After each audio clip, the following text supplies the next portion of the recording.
Good morning 11th class. बच्चे, last time हमने moment of inertia को डिस्कस किया था कि मोमेंट ऑफ इनर्शिया अगर कोई, मैंने बताया था बच्चे कि m मास की बॉडी है, अगर बच्चे वो इस एक्सिस पे रोटेट करती है, इस एक्सिस के सराउंडिंग में, इस एक्सिस के सराउंडिंग में, तो याद रखना ये एक्सिस ऑफ रोटेशन है, इसका मोमेंट ऑफ इनर्शिया की जो वैल्यू आती है that is equal to I is equal to M R square. बच्चे अगर ये डिस्क्रीट बॉडी है तो कंटिन्यूअस भी बताऊंगा बेटा मैं कुछ चीजें बताता हूं। और moment of inertia axis of rotation पे डिपेंड करता है बेटा। मान लिया मैं आपको एक एग्जांपल देता हूं, एक बॉडी है, ये दो बॉडी है बच्चे, इनका मोमेंट ऑफ इनर्शिया निकालना है। इस एक्सिस के अलोंग ये दोनों यहाँ पे ज्वाइंट है बेटा, इस एक्सिस के अलोंग रोटेट करने लग रही है बेटा। ये m1 मास, ये m2 मास, ये इससे r1 डिस्टेंस पे या r2 डिस्टेंस पे, ध्यान से देखना बेटा। इसका मोमेंट ऑफ इनर्शिया क्या होगा, देखो बेटा ये r2 है इस एक्सिस से, तो इसका मतलब इसका मोमेंट ऑफ इनर्शिया आएगा m2, परपेंडिकुलर डिस्टेंस कितनी एक्सिस ऑफ रोटेशन से मास के बीच की r2, ये मैं बता चुका हूं लास्ट लेक्चर में। ये बन गया बेटा i इसके लिए, प्लस इसका क्या होगा बताओ, m1 r1 का स्क्वायर। ध्यान से सुनना बेटा, ये टोटल मोमेंट ऑफ इनर्शिया है इस एक्सिस के अलोंग, ये ए भी मान लिया बेटा। अगर मैं इस एक्सिस को चेंज कर दूं, इस एक्सिस को मैं इस मास पे ले आऊं बेटा, ध्यान से देखना, बड़ा इंटरेस्टिंग है बेटा। इस एक्सिस के अलोंग निकालना पड़ जाए मोमेंट ऑफ इनर्शिया बेटा, इस दोनों मासिस का।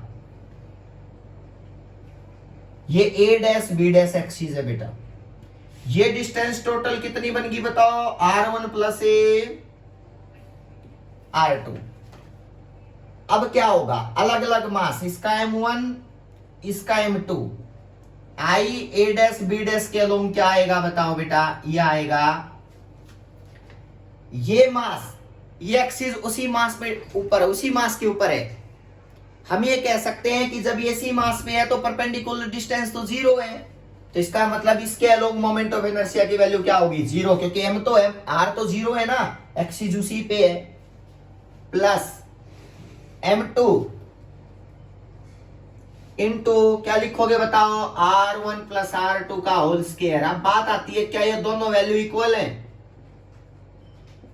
नो, ये दोनों वैल्यू इक्वल नहीं है, ये वैल्यू अलग है, ये वैल्यू अलग है। इसका मतलब एक्सिस ऑफ रोटेशन चेंज करने से मोमेंट ऑफ इनर्शिया चेंज हो जाता है बेटा।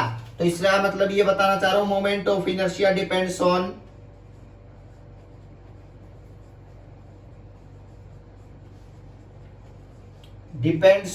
एक्सिस ऑफ रोटेशन बेटा।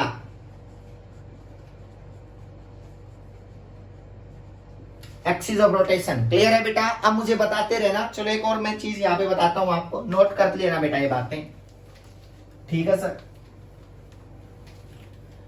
और जिसके अलोंग मोमेंट ऑफ इनर्शिया कम आएगा, समझ जाना उस एक्सिस के अलोंग उसको रोटेट करवाना इजी है, और जिस एक्सिस के अलोंग मोमेंट ऑफ इनर्शिया ज्यादा आएगा उसके अलोंग उसको रोटेट कराना मुश्किल है बेटा। बस ये डिफरेंस याद रखना। मान लिया 4 मासेस है बेटा, अलग अलग केसेस करते हैं बेटा, मोमेंट ऑफ एडिंग यही डालोगे, different cases of moment of inertia बेटा।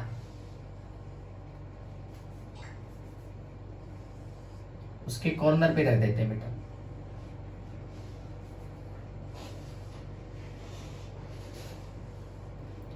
ए पॉइंट मासेस है बेटा, स्मॉल। मैंने कहा मोमेंट ऑफ इनर्शिया निकाल के दिखाओ इस एक्सिस के अलोंग, फर्स्ट केस, इस एक्सिस के अलोंग ये बॉडी रोटेट करने लग रही है बेटा। ये मास m और m बेटा, समझना।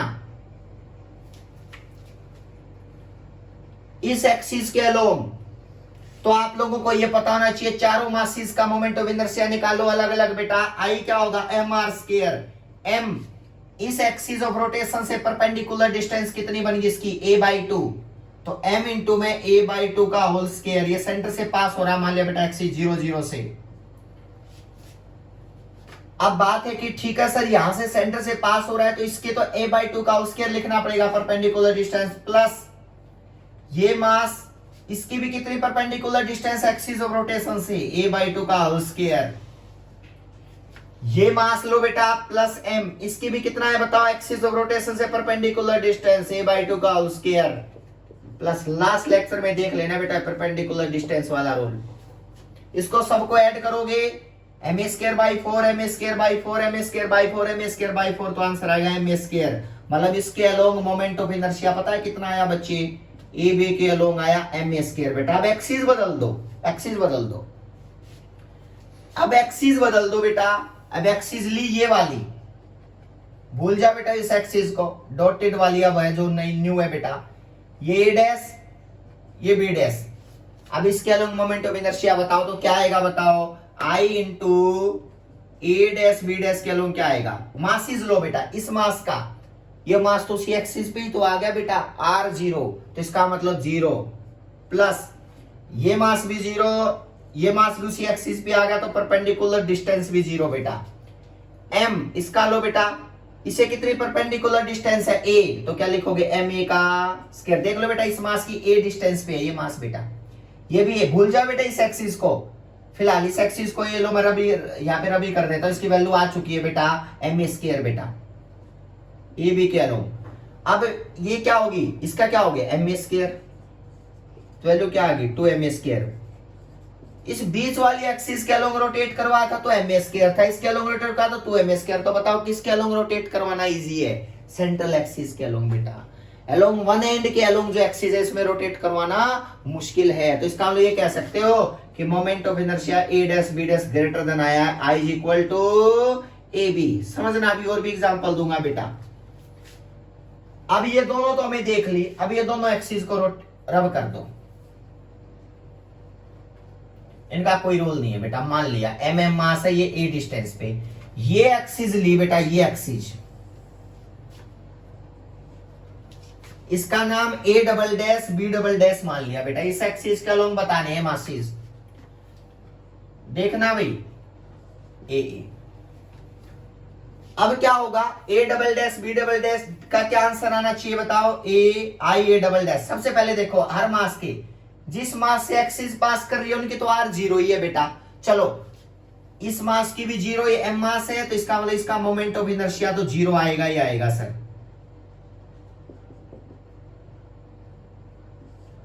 प्लस इसका क्या आएगा बेटा, इसकी परपेंडिकुलर डिस्टेंस इस एक्सिस से यही तो होगी। लो बेटा ये टोटल √2a और ये क्या आ गई बताओ √2a/2। चेक कर लो बेटा, चाहे गलती मत कर देना।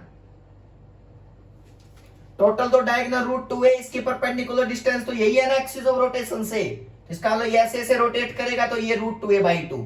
तो क्या लिखोगे बताओ, m इंटू √2a/2 का होल स्क्वायर। अब इस पे आओ बेटा, इससे तो एक्सिस पास हो ही रही है बेटा 0, प्लस इसका हो बेटा m इंटू ये भी क्या है, ऑब्वियस सी बात है बेटा, ये भी √2a/2 ही तो बनेगा इस एक्सिस से, तो इसका मतलब ये भी √2a/2 बेटा। तो यहां से लिखो बेटा √2a/2 का होल स्क्वायर। अब रिजल्ट देखना बेटा, a double dash b double dash is equal to m 2a² plus m 2a²/4। Check कर लो m² आएगा। इसका मतलब इस एक्सिस के अलोंग रोटेट करवाना उतना इजी है जितना इस एक्सिस के अलोंग रोटेट करवाना। चेक करके देख लो बेटा चाहे, लेकिन इसके अलोंग रोटेट करवाना मुश्किल है। a dash b dash axis थी बेटा, और ये ए बी एक्सिस थी जो स्टार्टिंग में करवाई थी, और ये double dash B double dash है। इन दोनों का मोमेंट ऑफ इनर्शिया इस एक्सिस के अलोंग और इसके अलोंग तो इक्वल आया बेटा, लेकिन इसके अलोंग ज्यादा आया है। तो इसका मतलब इन चीजों को इन दोनों एक्सिस के अलोंग रोटेट करवाना तो इक्वल है, लेकिन इसके अलोंग रोटेट करवाओगे ना बेटा तो याद रखना आपको ज्यादा मेहनत करनी पड़ेगी, ज्यादा मेहनत करनी पड़ेगी। शिष्ट याद रखना बेटा, लिख लो I A dash B dash is greater than, ये तो है, तो I A B is equal to I A double dash B double dash, ये तो दोनों इक्वल ही आए हैं बेटा, एम स्क्वायर एम स्क्वायर, तो इसका मतलब इनके अलोंग रोटेट करवाना तो इजी रहेगा, कोई प्रॉब्लम नहीं है बेटा, आप ये याद रखो। जिस एक्सिस के अलोंग मोमेंट ऑफ इनर्शिया कम आया उस एक्सिस के अलोंग रोटेट कराना इजी रहती है बेटा कोई चीज। अब बात करते हैं एक न्यूमेरिकल और देखते हैं बेटा, इस चीज से रिलेटेड देखना। मान लिया बेटा ऐसी सिचुएशन है कहीं, खुद बताना बेटा, ये ट्रायंगल है,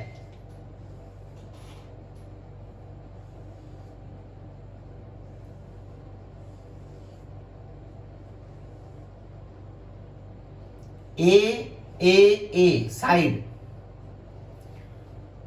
बेटा, कोई कहीं इसके अलोंग रोटेट एक्सिस के अलोंग मोमेंट ऑफ इनर्शिया निकाल के दिखा दो। ये एम एम एम कुछ भी हो बेटा, चाहे 2m भी हो तो मल्टीप्लाई करना है हमें। क्या होगा, इस मास के अलोंग मोमेंट ऑफ इनर्शिया निकालो टोटल, तो इस मास के अलोंग तो 0 आएगा, उसी से पास हो रहा है, प्लस ये परपेंडिकुलर डिस्टेंस कितने इस मास की a, तो ये बन गया m स्क्वायर, लो बेटा, प्लस इस मास के लिए क्या यूज करोगे बेटा, इस मास के लिए भी ऐसी बात है, यही तो होगी परपेंडिकुलर डिस्टेंस, ये वाली बेटा। अब ये कितनी दूर है बताओ, ये a/2 है, तो ये भी क्या होगा a/2, तो क्या लिखोगे बताओ, m इंटू में ये a/2 बेटा, तो a/2 का परपेंडिकुलर लेना जरूरी है बेटा। लो बेटा, इस मास की से a/2 परपेंडिकुलर आई, ये इससे ये a बेटा ये 0 है, क्योंकि परपेंडिकुलर उसी से एक्सिस पास हो रही है, तो टोटल रिजल्ट कितना आ गया बताओ, 3m²/2। चेंज कर दो एक्सिस ऑफ रोटेशन को, अब की बार ये मिडल वाली एक्सिस ऑफ रोटेशन मान लिया बेटा, इसका नाम a भी रख दो पहले वाली का, और ये a'(b'), बताना मुझे बेटा रिजल्ट। इस एक्सिस को अलग रोटेट करेगा तो क्या बनेगा, इसको रब कर दो, लो बेटा, इसका कोई अब रोल नहीं रहा, IAB के अलोंग आ चुका। अब a'(b') के अलोंग क्या आएगा बेटा, खुद बताना, ये तो 0 क्योंकि एक्सिस पास हो रही, इसका क्या है, इसका क्या है, m into a/2 plus m into a/2, तो क्या बन गया बताओ, m², यहां से सोल्व करोगे ना बेटा, IA'(b') is equal to m²/4 plus m²/4, तो आपका रिजल्ट आएगा बेटा m²/2।